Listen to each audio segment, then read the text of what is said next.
그러면 수입, 수출이 다 양쪽이 해외에 있기 때문에 이런 나라들의 특징 외교가 가장 중요한 거예요. 외교가.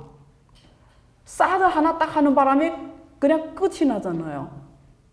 그래서 수입, 수출이 다 양쪽에 있는 나라들은 외교가 그 나라 운명을 결정합니다. 내가 이 나라가 좋고 싫다? 이건 굉장히 아마추어적인 생각이에요.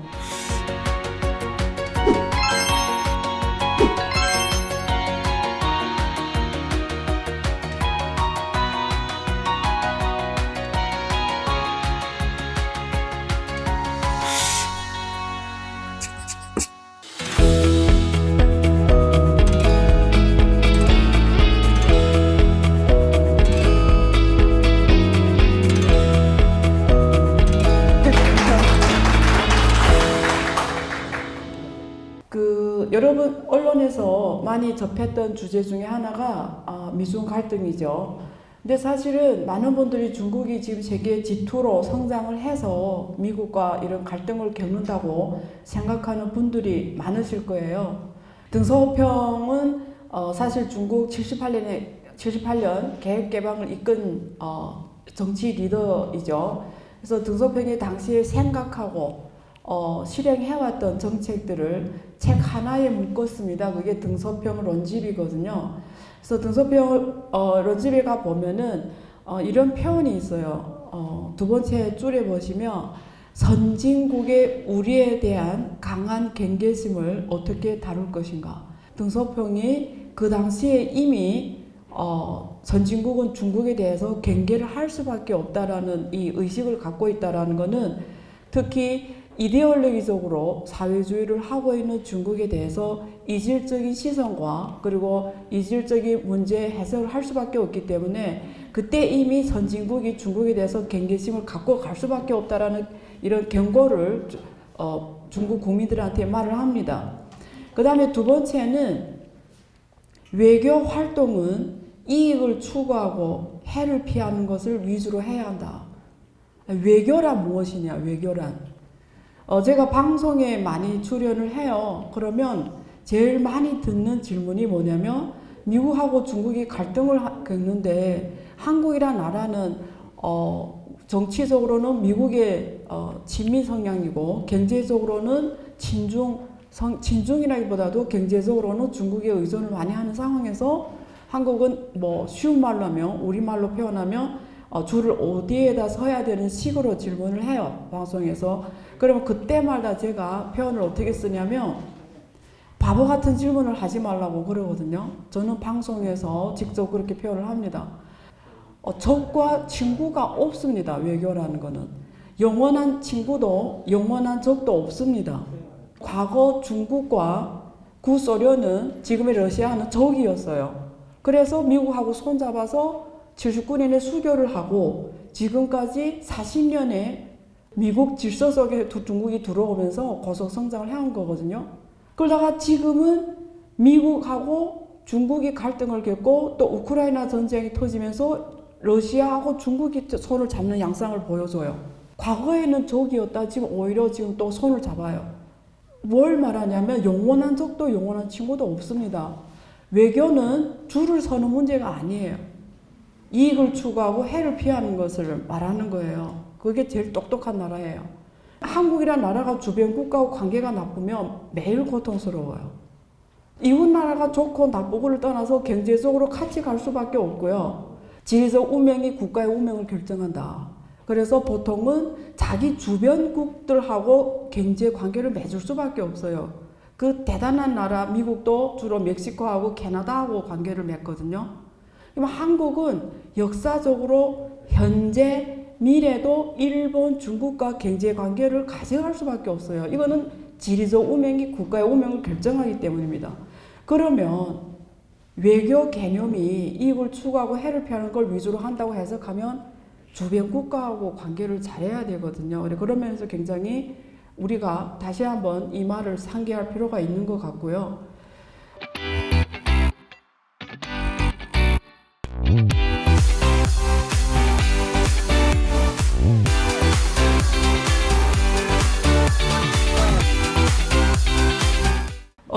그러면 그러면 지금 앞으로 미국하고 중국이 결과적으로 어떻게 될까? 미국을 넘어설까? 넘어선다는 표현이 또 뭘 뜻하냐 이런 건데요. 하나의 지표는 확실히 넘을 거예요. 하나의 지표는 경제 지표. 그거는 GDP입니다. 영국의 싱크탱크 CBR 여기서 전망치를 매년마다 발표하는데요.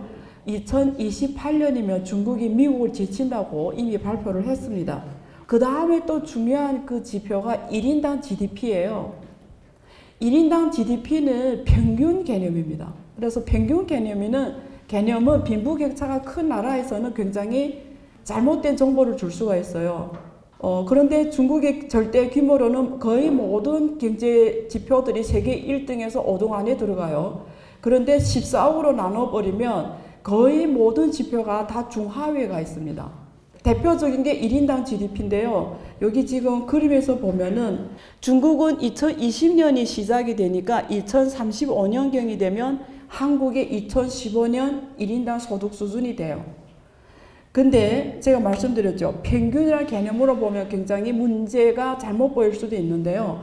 중국은 세계에서 빈부격차가 가장 큰 나라 중에 하나입니다. 빈부격차가 큰 나라이기 때문에 평균이 한계가 있는데요. 그럼에도 불구하고 1인당 GDP가 지금 3만 달러로 간다. 한국 인구가 3만 달러 GDP, 1인당 GDP를 보여주는 데이터와 14억 인구가 3만 달러 GDP 개념은 다른 개념이에요. 14억 곱하기 4만 달러면 42조 달러 되는 거잖아요. 규모가 세계에서 어느 나라도 가져갈 수 없는 경제 규모가 나오죠. 그래서 지금 미중 갈등의 본질은 뭐냐? 먹거리 싸움이에요. 쉽게 말하면. 오바마가 무슨 말을 했냐면 이런 말을 했어요. 오바마가 만약에 중국 사람들이 1인당 소득이 미국 수준으로 올라오면 전 세계 다른 나라는 먹을 거리가 없을 거다. 전 세계 자원이 다 중국에 가서 옆에 나라, 다른 나라도 먹거리가 없어질 거라는 표현을 했어요. 한번 여러분 생각해 보세요. 미국이란 나라가 중국을 저렇게 때리는 거는 정말 사회주의 나라이기 때문에 때릴까요? 만약에 중국이란 나라가 민주적인 나라예요. 그리고 자본주의를 하는 나라예요. 민주주의면 자본주의 나라인데 GDP가 미국을 초월한다. 가령. 그러면 미중 갈등이 없을까요? 100% 있는 거죠. 그게 일본의 사례입니다. 일본의 사례. 미국 GDP의 60% 넘어가면서 사실 일본과의 무역 갈등이 터지면서 결국 환율 전쟁에서 일본이 꼬꾸라지면서 잃어버린 20년, 30년 흐름이 오죠. 그런 부분에서 전 세계가 14억이란 인구가 고속 성장해서 1인당 GDP가 세계 선진국에 가는 나라를 과연 어떻게 받아들일까? 본질은 이런 문제다. 다른 나라 후발주자가 치고 올라갈 때 이런 갈등 싸움, 패권 싸움이 있을 수밖에 없다는 건 뜻인데요. 춘추 좌전에서 이런 표현이 나옵니다. 피부 우죄, 화이비 치죄라는 말인데요. 제가 번역을 했습니다. 백성은 무죄이지만 옥을 갖고 있으면 죄다. 이 표현이 무슨 말이냐면 여기 지금 위에 황제하고 어떤 백성이 있는데 백성이 길 가다가 예를 들면 옥을 죽었어요. 옥은 황제 가족만 갖고 있는 건데 백성인 네가 옥을 갖고 있던 자체만으로도 죄라는 거예요. 더 쉬운 말로 표현하면 나의 전통을 위협하는 뭔가를 네가 가졌을 때 너는 죽어야 된다는 뜻이에요. 미국이 중국이라는 나라가 기술력이라든지 여러 가지 많은 면에서 미국을 초월하는 행태를 보일 때는 죽일 수밖에 없는 거예요. 그냥 옥을 갖고 있다는 만으로도 죽일 수밖에 없다. 그래서 중국은 미중 갈등의 문제를 본질로 이걸로 보는 거예요. 그러면 이게 현실에서 중국 정치하고 어떻게 연결되냐면 미국 문제를 풀 때 있어서 중국의 정치 당국이 미중 갈등을 푸는 문제의 방향을 정하겠죠. 이 인식이. 무슨 말을 하면 중국이 아무리 미국이 요구한 대로 해도 중국을 때릴 수밖에 없다고 인식하는 거예요. 그래서 아무리 말 들어도 우리를 때릴 수밖에 없기 때문에 우리는 우리 갈 길을 간다라는 게 중국 정부의 방향입니다.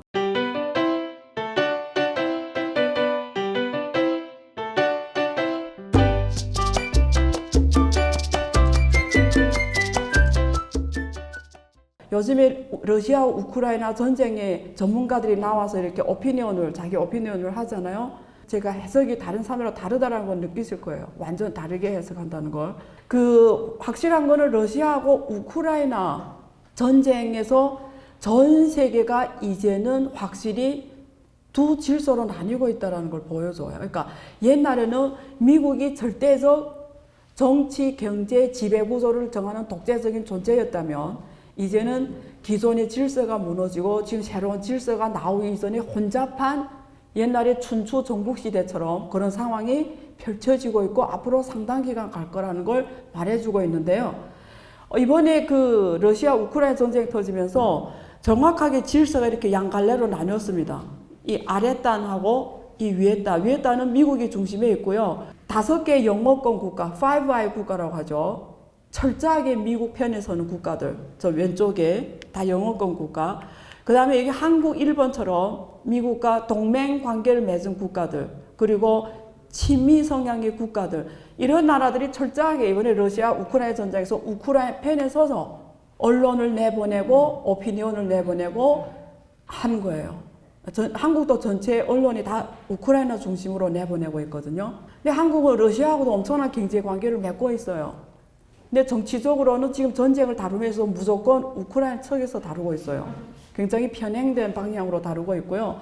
이 아래는 중국, 러시아, 북한, 이란. 이 국가들은 특징이 뭐냐면 다 핵을 갖고 있습니다. 이 아래 국가 다 미국하고 관계가 쿠바, 관계가 다 나쁜 나라들이에요. 근데 대부분 나라 다 핵을 갖고 있고요. 반미 성향의 국가들입니다. 그러면 이런 나라들의 언론은 대부분 러시아 측에서 다룹니다. 여러분이 아시는지 모르겠는데 그 러시아 국방부에서 나온 그 릴산 그 뉴스를 보면은 이번에 전쟁에 북한군이 갔대요. 북한군이 가서 후방을 도와주고 있는데 옛날에 구소련하고 북한이 같이 손을 잡아봤기 때문에 굉장히 하모니가 좋대요. 가서 싸움을 되게 잘한대요, 북한군이. 그래서 실제 도와주고 있고, 중국에도 도움을 요청을 했는데 중국은 무기 지원 이런 걸 요청을 했습니다, 러시아가. 근데 거절을 했어요. 어쨌든 중국은 러시아가 이번에 붕괴되는 걸 절대 원하지는 않습니다.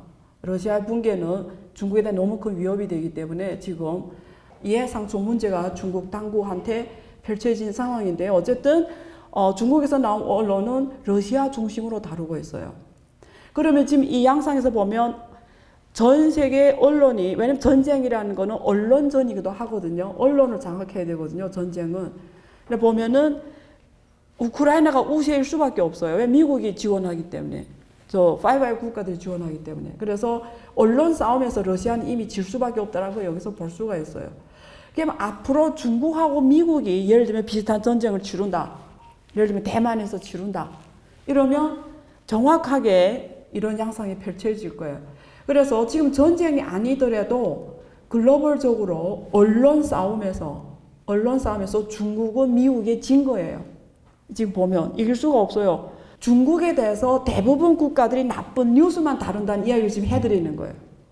한국에도 중국 뉴스는 나쁜 뉴스만 나가요. 그래서 제가 한국에 살면서 가장 곤혹스러운 건 뭐냐면 한국 사람들이 중국에 대한 인식이 주로 언론을 통해서 배우고 있다.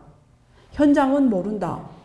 예를 들면 가장 간단하게 제가 질문을 가장 많이 받는 게 중국 가면, 기업들이 중국 가면 다 빼앗긴다면서요. 돈을 벌어도 못 갖고 나온다면서요. 예를 들면 이런 질문을 많이 해요. 근데 그거는 정말 황당한 말이거든요. 근데 왜 사람들의 인식이 그렇게 되어 있을까요? 그게 네거티브 정보만 나가서 그래요. 실제 중국에서 굉장히 성공하고 돈을 번 사람들은 말을 안 합니다. 조용히 있어요. 이유는 제가 물어봐서 이유는 이런 것들이 언론에 다 알려졌을 때 한국은 벤치마킹을 빨리 하기 때문에 바로 그 모델을 따라해서 경쟁자가 돼버리는 거예요. 그래서 진짜 돈 번 사람들은 시장에 정보를 안 내보내요. 조용히 돈 벌거든요. 중국에서 돈 번 사람들 한국에 와서 그런 이야기를 안 해요. 근데 중국에서 실패한 사람들은 한국에 와서 중국 때문에 중국 정부, 중국 때문에 실패했다고 말을 해요. 그 정보만 계속 쏟아지는 거예요, 한국에. 정말 중국 정부나 중국 때문에 실패한 케이스는 1%도 안 돼요. 99%는 자신의 문제예요. 자기의 문제입니다. 전쟁도 그렇고 경제 싸움, 이런 것도 다 언론 싸움이에요. 언론이 중요합니다. 그래서 중국은 언론에서 미국을 이길 수밖에 없기 때문에 모이게요. 지금 보면. 그래서 전 세계 대부분 나라에 가면 중국인을 싫어하고 중국 문제를 편향적으로 다루고 올바른 중국을 보지 못하는 게 현실입니다. 그래서 중국에 관한 내용들이 그래서 굉장히 네거티브 중심으로 갈 수밖에 없기 때문에 중국에 대한 인식이 굉장히 편견으로 꽉 차 있다. 어쨌든 결과적으로는 한국에 있어서 여기 한국에 있어서 가장 미중 갈등 시대의 가장 큰 지금 숙제는 뭐냐면 경제는 중국하고 긴밀하게 갈 수밖에 없습니다. 이거는 운명입니다. 여기서 제가 한국 정치인들이 굉장히 착각하는 분들이 있어요. 차이나 플러스 원이라는 이 정책을 이제 중국 시장을 좀 점차적으로 비중을 줄이고 동남아라든가 다른 나라 비중을 올리자. 정책을 마련해보자 이런 뜻이었어요. 현실을 모르는 아이디어입니다. 이거는 현실을 정말 모르는 사람의 머리에서 나온 아이디어일 수밖에 없는 이유가 정부가 말할 이유가 없어요. 말할 필요도 없어요. 기업들이 중국 아니고 다른 시장에 기회가 있다면 이미 다 갔어요. 굳이 차이나 플러스 원이라 말 안 해도 기업들이 생리가 그래요. 기업들은 알아서 글로벌로 가요. 제가 지금 CO2 네트워크라고 탄소 배출권 플랫폼 사업을 합니다.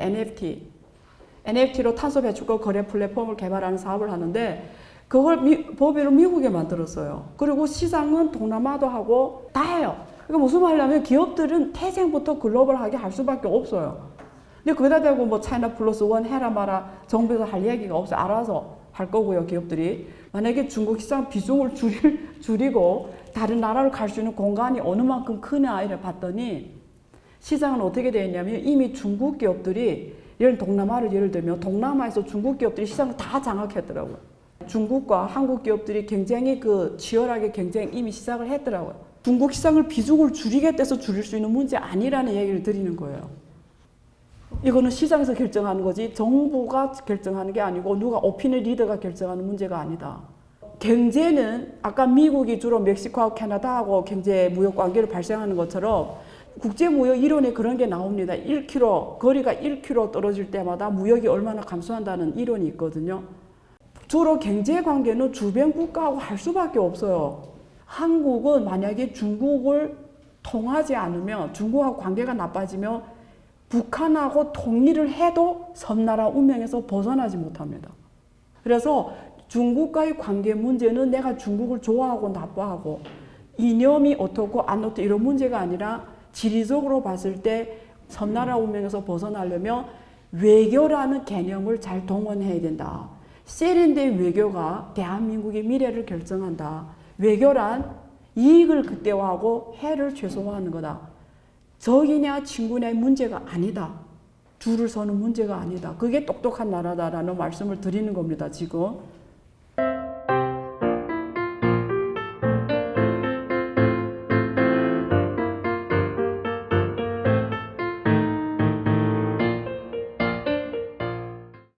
저도 한국에서 유학했기 때문에 실제는 굉장히 친한 성향이에요. 한국에 유리한 쪽으로 문제를 많이 생각하는 전문가에 속합니다.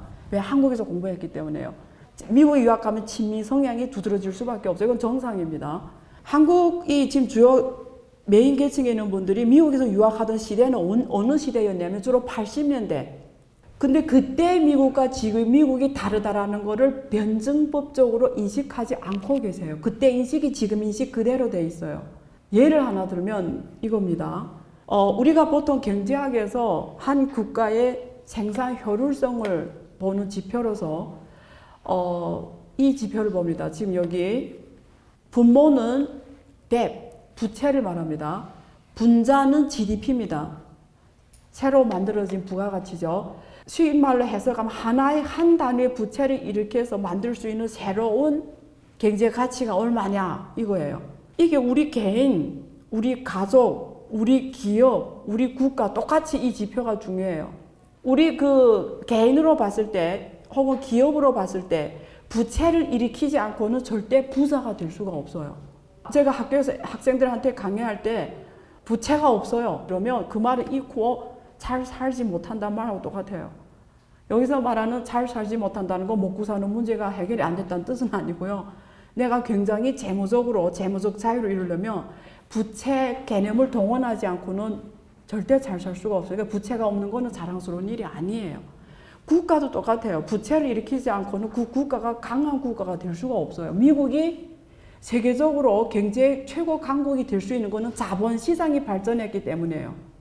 자본시장이라는 거는 채권 발행의 개념이에요. 채권 발행의 개념이에요. 부채의 개념입니다. 자본시장 발전해야 이기는 거예요. 지금 러시아가 우크라이나 전쟁하는데 S&P 4 이런 그 신용등급 이런 애들이 미국 러시아 채권을 쓰레기 등급으로 만들어 버렸잖아요. 그러면 러시아 기업이나 러시아 정부가 밖에 나가서 채권을 팔면 금리를 엄청 많이 줘야 된다는 거고 많이 줘도 산다는 보장이 없다라는 거예요. 정크본드로 갔기 때문에. 러시아가 싸우려면 돈이 많아야 되죠. 무기를 사와야 돼. 돈이 많아야 되는데 채권 발행이 안 되면 전쟁을 지속할 수가 없는 거죠. 그래서 글로벌 신용평가사들이 러시아의 채권을 엄청 신용평가를 죽게 떨어지는 게 융자를 못하게 채권 발행 못하게 하려고 하는 거죠. 그래서 이 개념은 되게 중요합니다. 그래서 부채 한 단위당 발행을 해서 만들어지는 경제 새로운 가치를 국가 미국의 예를 생산성을 보면 가장 높았던 게 81년도입니다. 하나의 부채를 일으키면 32단위의 새로운 부가가치를 만들어냈는데 똑같은 지표가 최근에 이게 2020년이거든요. 맨 오른쪽에 한 단위 부채를 동원해서 만들어내는 새로운 부가가치가 7.8밖에 안 돼요. 4분의 1로 떨어졌죠. 그러니까 이 말은 생산성이 이렇게 떨어졌다는 거예요. 미국의 가장 빛나던 시절은 81년도 이때 클라이막스였던 거예요. 우리 한번 돌이켜보면 미국 영화나 미국 경제나 미국 블루 칼라들, 미국의 불노동자들이 가장 잘 사던 시대가 정확하게 80년대입니다. 근데 지금 미국의 블루 칼라들은 어떻게 됐죠? 아메리칸 팩토리라는 다큐 영화, 실제 다큐 영화인데 누가 만들어내면 오바마가 만들었습니다. 그래서 오바마가 이 아메리칸 팩토리 이 다큐 영화를 만든 이유는 몰락한 미국의 제조업을 보여주려고 했던 거예요. 트럼프 대통령 시절에 만든 영화인데 트럼프가 말하는 제조업의 회귀, 제조업이 미국으로 회귀해야 올 수 있냐, 이게 이 영화를 만든 동기예요. 그래서 오바마가 이 영화를 만들었는데 결론이 뭐냐면 제조업은 미국으로 돌아올 수 없다는 게 결론입니다. 그래서 미국 경제의 가장 큰 문제죠. 아까 생산성이 32단위에서 7.8단위로 떨어진 이유는 제조업의 공동화가 일어난 거예요. 자본과 노동자의 결합이 제조업이에요. 근데 자본이란 건 돈이잖아요. 국경이 없어요. 돈은 국경이 없습니다. 세계 아무 나라 막 들어갈 수 있는 게 자본이에요. 자본은 생산성만 봐요. 어느 나라가 생산성이 제일 높으면 자본은 국경을 넘어서 제일 생산성이 좋은 나라로 가요. 자본은 노동력 가치가 가장 낮은 나라로 가게 돼 있어요. 제조업은. 그래서 간 나라가 중국입니다. 그래서 중국이 78년에 계획 개방을 했고 2001년에 WTO를 들어가면서 전 세계에서 가장 저렴한 매각명이 된 노동력 시장이 열린 거예요. 그래서 미국의 자본이 바로 중국에 들어가서 미국의 다국적 기업들이 다 중국에 들어가서 중국 노동자를 써가지고 물건을 만들어서 다시 글로벌 팔거나 미국에 팔았죠. 근데 노동력은 이 블루 칼라들, 여기 지금 미국의 노동자들, 이게 오하이오주에서 만들었어요. 이 중국 재벌이 오하이오주에서 유리 공장을 만든 영화 다큐인데요. 이 아래에는 이 블루 칼라 노동자들이 원래는 GM에서 일했던 사람들입니다.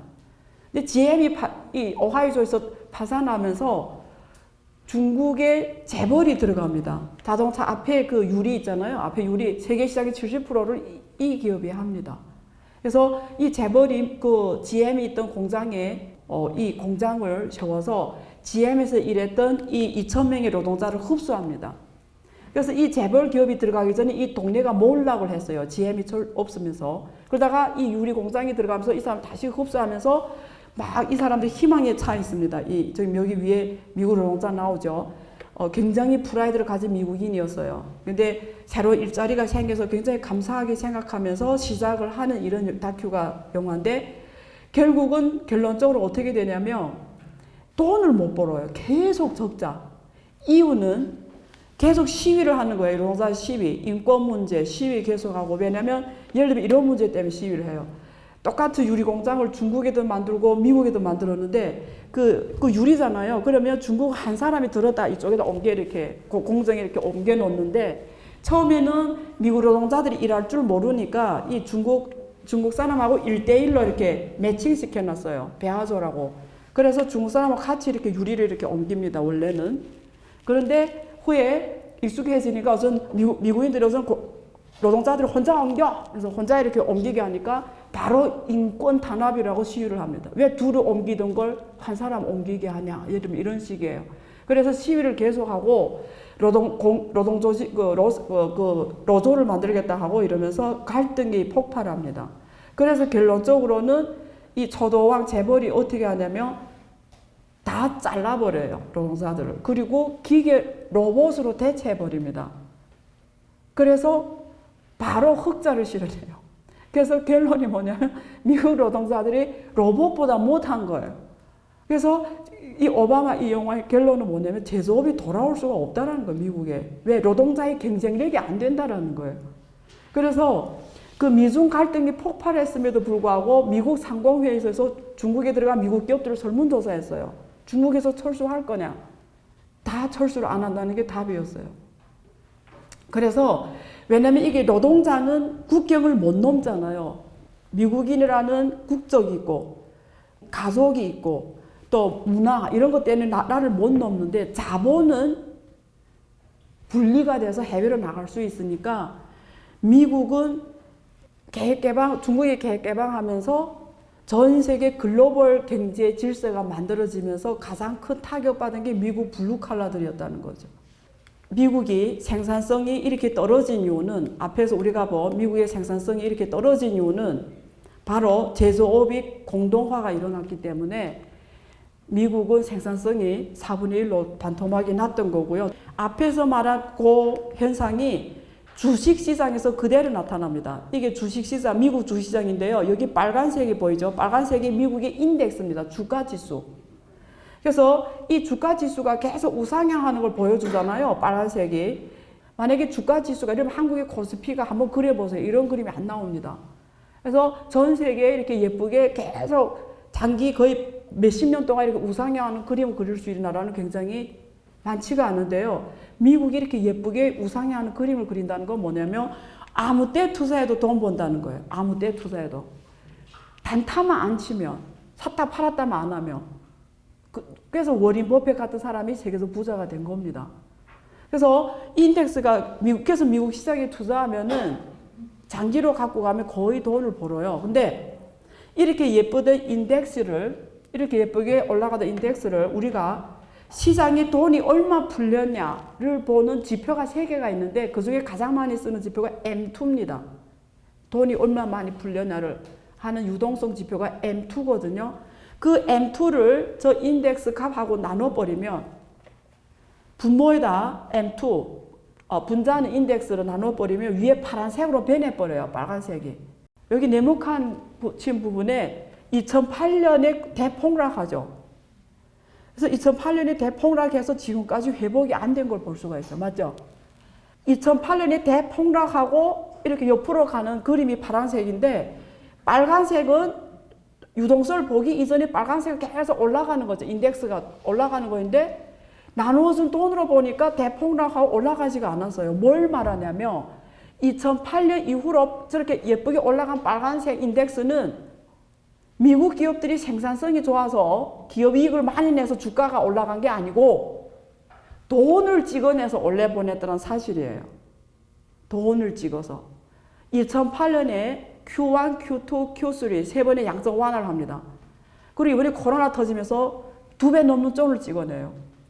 그래서 2008년 이후로 빨간색 올라간 절대 그 인덱스는 돈을 찍어냈기 때문에 찍어낸 돈들이 다 금융시장, 주식시장에 가서 올려보낸 거지 미국 기업들이 생산성이 좋아서 올라간 거 아니라는 거를 이 그림이 보여주는 거예요. 그래서 정확하게 앞에 이것과 매칭이 되는 겁니다.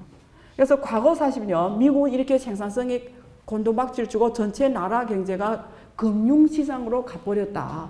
그래서 제조업은 공동화가 일어났고 미국 사람들이 삶의 질, 미국 사람들이 소득 수준이 다 금융시장 중심으로 딱 연관돼 있다.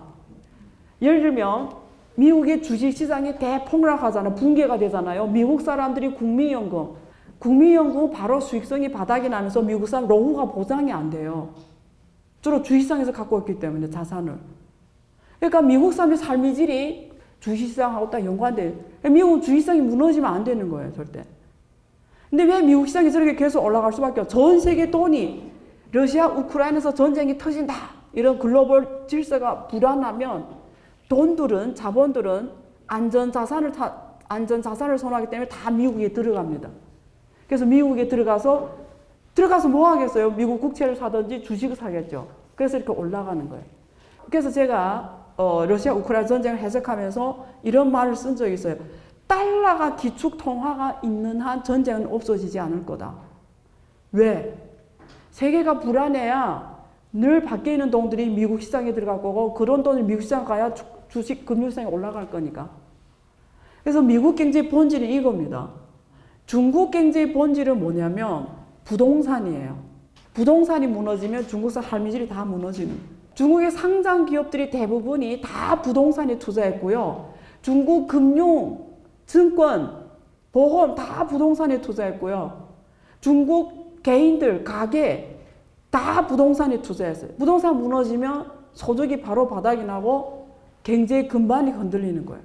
그래서 미국도 심각한 문제가 있고 중국도 심각한 문제가 있어요.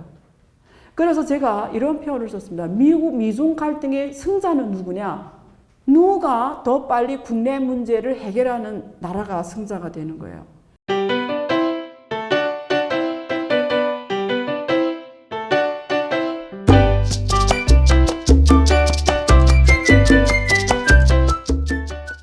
중국은 이런 변화가 반대의 길을 걸어. 중국 굉장히 고속 성장합니다. 그래서 이렇게 표현했어요. 중국은 빨간 글씨로 광대한 시장, 탁월한 인재, 효율적인 정부, 치열한 경쟁 및 비용에 무관한 투자를 진행함으로써 신기술의 다운스트림 적용부터 시작하여 규모가 형성되면 중간 및 상한선까지 올라가는 전체 산업의 체인을 고도화하는 전략에 있어서 성공적으로 해왔습니다. 그래서 예를 하나 들면 드론입니다. 저게 중국의 DJI 기업의 드론인데 전 세계 시장의 70% 이상을 하거든요. 그래서 오른쪽에 벤처 투자 자금의 비교인데요. 2017년 특히 15년 이전에 전 세계에서 3건의 벤처 투자가 이루어지면 2건은 실리콘밸리에서 이루어졌어요. 실리콘밸리가 전 세계 벤처 금융의 허브였어요. 2015년 지나면서 전 세계에서 2건의 벤처 투자가 일어나면 한 건은 중국에서 일어나. 중국이 벤처 금융 허브 생태계가 잘 만들어지기 시작하면서 유니콘 기업이 1년에 24개 이상으로 만들어지기 시작합니다. 그래서 이런 DJI 같은 기업들이 고속 성장하면서 글로벌의 최고의 기술과 원천 기술까지 확보하면서 가게 됩니다. 그래서 미국하고 정반대의 발전 도로를 겪으면서 미중 간의 갈등이 폭발하는 시점이 돼버린 거죠. 그럼 앞으로는 어떻게 될 거냐. 지금 이게 특허 기술 비교입니다. 2010년, 제일 왼쪽 게 2000년이고요. 중간 게 2010년, 맨 오른쪽 게 2017년. 전 세계 10대 첨단 기술 특허 건수 변화를 보여주는 건데요. 2000년에 1등, 맨 위가 1등입니다. 맨 위가 1등입니다. 1위에 미국 국기만 보이죠. 그러다가 일본 국기가 상당 부분 보입니다. 2000년까지 미국하고 일본이 기술적으로 첨단 기술 영역에서 굉장히 절대적 우세였다가 2010년이 중간에 오니까 독일이 가끔 보이고 한국이 보입니다. 일본, 중국도 하나 있고 대부분 미국이지만 어쨌든. 그런데 2017년이 오면서 전체가 빨간 중국 국기로 바뀌었어요. 10대 첨단 기술의 특허로. 다 중국 겁니다. 그리고 미국이 하나 있어요. 그래서 미국이 딱 보니까 중국이 시장도 커. 그래서 신속한 상용화가 쉬워. 중국은. 그러니까 벤처 기업들이 빨리 유니콘 기업이 돼요. 그래서 질서 싸움이 일어나기 시작한 거죠.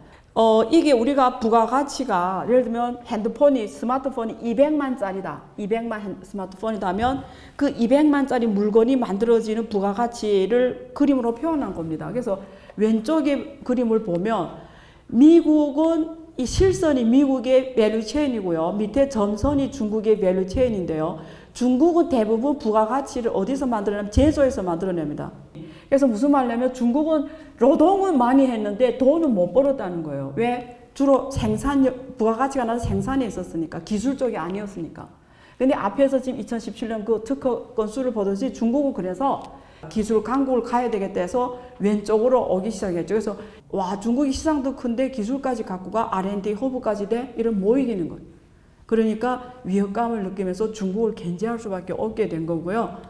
그래서 이번에 코로나가 이 이 가치 국면을 그대로 보여줬어요. 코로나가 딱 터지니까, 중국이 처음 터지니까 공급망이 망가져 버리는 거죠. 그래서 전 세계에서 중국이 차지하는 비중이 수출이 13.2%, 수입이 10%. 여기서 보시면 왼쪽이 수출입니다. 중국이 제일 많이 수출하는 지역이 1등이 미국, 2등이 유럽, 3등이 홍콩, 일본이요. 한국은 5등, 한국이 중국의 수출 국가로서 5위에 있습니다. 그래서 중국이 주로 오자 수출한 미국하고 유럽이에요. 어디서 주로 수입해오나? 중국에서 주로 어느에서 수입해오냐를 보면 오른쪽입니다. 오른쪽에 보면 제일 많이 수입해오는 지역이 유럽입니다. 유럽. 주로 제조, 장비, 설비 다 유럽에 수입해오거든요. 두 번째 한국입니다. 주로 한국에서 수입해가요. 근데 왜 중국을 배제하려 하냐 이거지. 바보 아니냐 이거지. 지금까지 세계 경제 질서는 맨 위에 미국이 있습니다. 미국이 달러를 찍어내는 세계 은행 역할을 해요. 미국이 달러를 많이 찍어내서 다른 나라에 저렇게 보내게 되죠. 다른 나라는 뭘 먹고 사냐? 일단 맨 아래쪽에 보면 여기 호주하고 브라질은 원자재를 팔아서 달러를 벌어서 먹고 살아왔어요. 호주하고 브라질 같은 나라들은 원자재를 팔아서 달러를 벌어서 잘 먹고 잘 살았고요. 오른쪽 아래 저기는 러시아, 오펙 이런 석유 나라들은 석유를 팔아서 러시아는 가스까지 팔면서 잘 먹고 잘 살았어요. 달러를 이렇게 벌어왔어요. 근데 전 세계 석유도 없고 가스도 없고 원자재도 없는 나라들은 없는데 만들어내야죠. 그래서 그 중간 나라들은 만들어서 팔아서 달러를 벌었어요. 그게 제조국가입니다. 그래서 제조국가는 3등급으로 나눠요. 이 표 중에 두 번째 회색으로 표시한 중위구로. 여기에 제조국가도 3단계로 나뉩니다. 맨 아래에 중국과 베트남 등 동남아 국가가 있고요. 그 위에 한국 같은 OECD 등급의 이런 나라들이 제조 강국으로 있고요. 최고 제조 강국은 독일, 일본 같은 나라입니다. 근데 이 제조를 해서 팔아서 먹고 사는 나라들의 운명은 뭐냐면 없으니까 원자재를 수입해 와야 되고 석유도 수입해 와야 되고 R&D해서 머리를 써서 물건을 만들어서 팔아야 돼요. 그래서 양쪽이 다 해외에 있습니다. 양쪽이 다 해외. 이게 대표적인 나라가 한국이잖아요. 해외에서 수입해 와서 만들어서 또 팔아야 돼. 그러니까 양쪽이 해외에 있으니까 이 제조 국가들이 운명은 뭐냐면 운명은 수출로 먹고 살고 수입으로 생존을 해야 돼요. 그러면 수입, 수출이 다 양쪽이 해외에 있기 때문에 이런 나라들의 특징 외교가 가장 중요한 거예요. 외교가. 사드 하나 딱 하는 바람에 그냥 끝이 나잖아요. 그래서 수입, 수출이 다 양쪽에 있는 나라들은 외교가 그 나라 운명을 결정합니다. 내가 이 나라가 좋고 싫다? 이건 굉장히 아마추어적인 생각이에요. 그래서 이 중간에 이런 나라들은 가성비 싸움을 합니다. 왜? 수입해와서 가성비가 싸게 해야 잘 팔리니까. 그래서 이 중간에 있는 나라들은 서로 치고 올라가요. 중국이 한국을 치고 올라오고 한국이 일본 치고 올라가고 가성비 싸움을 하는 거예요. 이게 운명입니다. 그래서 이렇게 전 세계가 돌아갔다는 말이죠. 그래서 세계 시장 역할은 이 왼쪽 그림에서 보면 미국이 세계은행 그리고 소비국가 역할을 했고 서유럽 소비국가 역할을 하면서 과거 40년 누이 좋고 매부 좋고 하면서 서로 하모니를 이뤄서 잘 먹고 잘 살아오다가 지금 이게 끊어지는 거죠. 미중 갈등이 폭발하면서 미국은 이제는 공급망, 특히 중국에서 상해 봉쇄한다든가 이러면 바로 공급망에 영향받고 미중 갈등이 빵 터지면서 사드 빵 터질 또 이 공급망에 영향받으니까 바이든 정부가 공급망을 국가 안보 개념으로 접근을 해요. 그래서 야, 공급망을 우리 주변에 갖고 와. 왜냐면 전 세계 현재 가장 중요한 게 반도체잖아요. 근데 반도체에서 제일 중요한 게 하나는 메모리, 하나는 파운드리인데 메모리는 대한민국, 파운드리는 대만의 TSMC, 이게 다 중국하고 가깝다. 아시아에 무슨 일이 나면 바로 미국이 반도체가 바로 공급이 문제가 생겨버리니까 이제는 반도체 공급망을 미국 중심으로 갖고 가려고 해요. 그래서 지금 삼성도 갖고 자꾸 인텔에 기술 조라고 압력을 받고 있고 지금 그 상황이거든요. 그래서 과거에는 이렇게 서로 하모니를 잘 먹고 잘 살아왔다가 미중 갈등이 터지고 이러면서 저 공급망이 저기 지금 끊어지는 거죠. 그럼 어떻게 될까요, 앞으로는? 앞으로 경제 질서가 저는 이렇게 된다고, 앞으로는 이렇게 먹고 살 거예요. 크게 세 개의 허브가 만들어진다고 볼 수가 있는데요. 하나는 맨 오른쪽에 공급망이 어디서 독립적으로 돌아가는 공급망이 만들어지냐면 맨 오른쪽에 북미, 그래서 거기서 시장 역할은 미국, 멕시코는 생산 공장 역할, 캐나다는 소비면서 기술을 공급하고 미국은 당연히 기술, 소비, 달러까지 다 공급하는, 그래서 북미가 하나의 자유무역 협정에서 돌아가요. 하나의 공급망으로. 이게 이미 만들어졌어요. 그게 여기 맨 오른쪽에 보면 USMCA, 세계에서 제일 높은, 표준이 제일 높은, 요구가 제일 높은 자유무역 협정입니다. US, 미국, 멕시칸, 그리고 캐나다. 그리고 유럽입니다. 이 오른쪽에. 유럽은, 동유럽이 공장 역할을 하겠죠. 월급이 싸니까. 남유럽 기술 역할, 독일, 프랑스 기술이면서 시장 역할. 그래서 저기서 또 유럽은 이미 자체 통화가 있습니다. 유로화. 경제 관계가 가장 밀접하고요. 유럽이 하나의 단독적 공급망으로 돌아갈 수가 있고요. 문제는 그 다음에 아시아입니다. 아시아. 근데 문제가 아시아예요, 지금. 그래서 중국이 그리는 그림은 아래에 중국은 아시아가 단독적인 공급망을 갖고 가면 좋다라는 거예요. 그러면 유럽하고 미국이 덜 의존하면서 아시아 목소리를 높일 수 있다라는 거예요. 그래서 중국은 이 중국 표현으로 쌍순환이라고 표현합니다. 쌍순환. 그러니까 뭐냐면 기술이 원래 수입 국가였잖아요, 중국이. 이게 이제는 기술 수출 국가가 되겠다라는 거예요. 그래서 기술 외순환, 거기에 한국과 일본이 아시아에서 가장 기술이 발달한 선진국입니다. 그래서 중국의 입장은 한국, 일본, 그리고 중국까지도 기술 선도 국가로서 아시아에서 밸류체인에서 공급망에서 기술적 역할을 하고, 중국이 했던 공장 역할이 있잖아요. 아시안 쪽에 저기 동남아 국가들 중심으로 노동력이 밀집된 국가들 중심으로 아시안 쪽에서 역할을 해주고, 중국이 이제는 가처분 소득이 올라왔기 때문에 1인당 GDP가 올라왔기 때문에 소비 시장 역할을 하고, 그래서 국내 내순환, 중국말로 중국 대순환이라 해요. 국내 대순환, 소비 주도형 국가로 성장해야 된다라는 거고, 아시아에서 주로 소비 시장 역할을 하겠다라는 거고, 그리고 통화도 무역 결제에서 통화도 달러를 쓰는 게 아니라 우리 통화를 쓰자는 거예요. 우리 통화를 아시아에서. 그래야 미국이 휘둘리지 않는다는 거예요. 그래서 그림을 이런 걸 그렸는데, 아시아에서 이렇게 단독적인 공급망이 돌아가려면 제일 중요한 나라가 한국하고 일본입니다. 제일 중요한 나라가 아시아에서 단독적 공급망을 만들어가 제일 중요한 나라가 한국, 일본, 중국이에요. 제일 중요한 건 이 세 나라가 친해야 되는 거예요. 친하고 서로 같이 하자, 이거 조합이 돼야 되는데요. 문제는 일본이 이쪽에 섰다라는 거죠. 이번에 보면 대놓고 중국을 앞장서서 중국을 때리고 있죠, 일본이. 일본이 딱 미국 저쪽에 섰죠. 한국이죠, 선택이. 이제 한국 선택 남았어요. 그래서 지금 한국의 선택이 굉장히 중요한 시점에 왔다. 그래서 중국 정부는 한국을 중요하게 생각한다.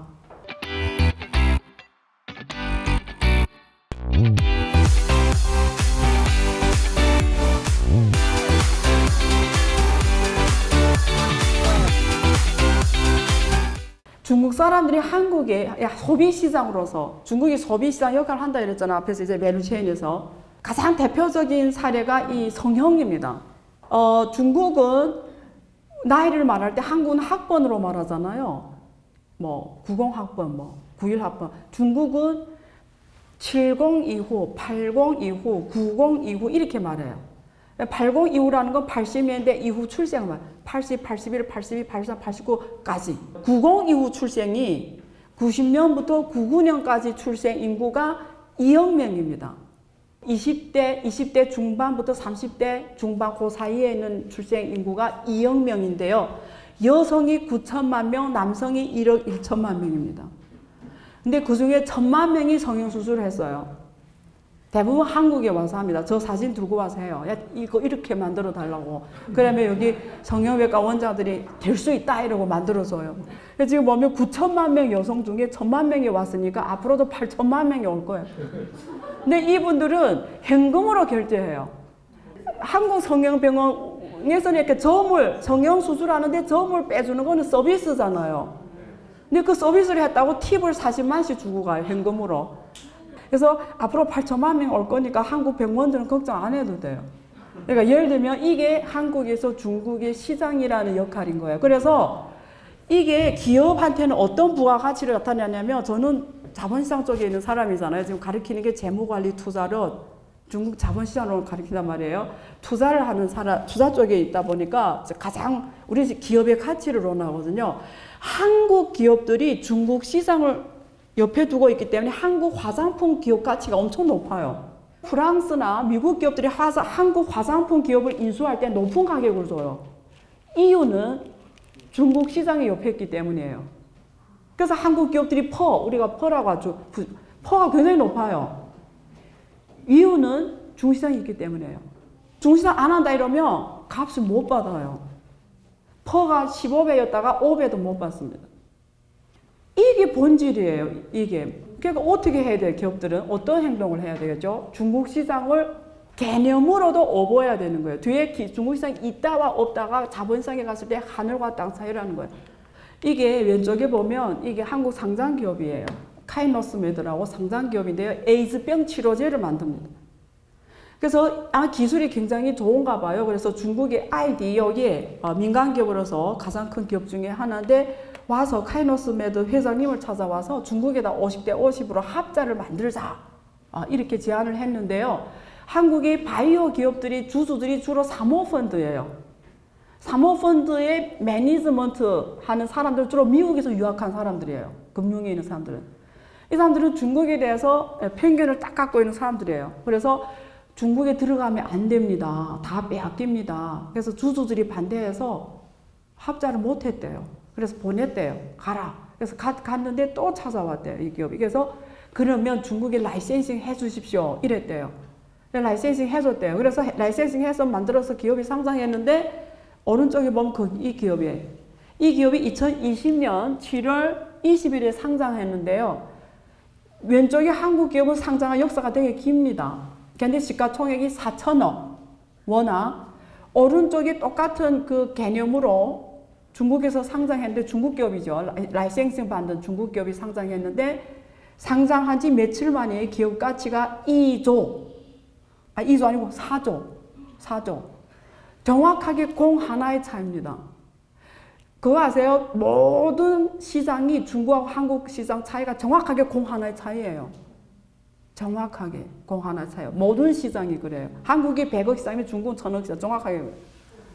그래서 공 하나의 차이입니다. 그래서 몸값이 공 하나의 차이잖아요. 그래서 여기 회장님이 땅을 치고 후회하죠. 야, 그때 50대 50에서 2조는 우리 건데. 그래서 지금 어떻게 될게요? 지금 싱가포르에 합자를 만들었습니다. 이 두 기업이. 근데 내가 생각해보니까 왜 싱가포르에 만들었을까 생각하면 아마 주주들이 중국은 도저히 못 믿겠고, 그래서 싱가포르에 만든 것 같아요. 그래서 중화권 시장을 하려고 하는 것 같습니다. 그래서 어쨌든 이게 대표적인 사례입니다. 그래서 결론적으로 제가 늘 이걸로 클로즈 멘트를 하는데요. 이게 영화 관상에서 나오는 이 파도는 제가 찾은 거고요. 저 아래 유튜브를 누르면 영화 관상의 송강호 독백이 나옵니다. 바다를 보면서 독백을 하거든요.